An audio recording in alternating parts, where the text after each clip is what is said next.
ठिकाणी सन्माननीय अप्पर विभागीय आयुक्त यांना आम्ही निवेदन सादर केलेले आहे की या फुलंब्री तालुक्याचे विद्यमान आमदार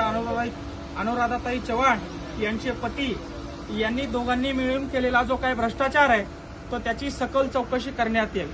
मागच्या 2 महिन्यापूर्वी स्कॅनर QR घोटाळ्याची जो अंबादास दानवे साहेबांनी विषय केला होता आणि 4 आठवड्यात उत्तर देतो म्हणून सांगितलं होतं अतुल चव्हाण यांनी,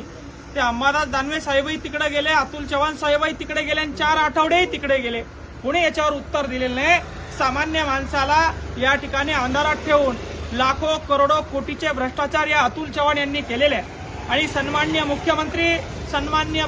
सार्वजनिक बांधकाम मंत्री यांना देखील आम्ही या निवेदनातून सन्माननीय विभागीय आयुक्त यांच्या मार्फत सांगितलेलं आहे की या तालुक्यामध्ये आमदार असताना पतीला आपण या ठिकाणी जिल्ह्यामध्ये नियुक्ती दिलीच कशी, हे कुठं नियमात बसतं। आमदार पक्षाचं काम करत असताना आमच्या सरकारी टॅक्स मधून पैसा घेणारा हा अतुल चव्हाण त्या आमदाराची पार्टी मजबूत करण्यासाठी, त्या आमदाराचा राजकीय वरदहस्त मजबूत करण्यासाठी मदत करतोय। पैशाच्या बॅगा घेऊन तो अतुल चव्हाण या ठिकाणी फिरतोय।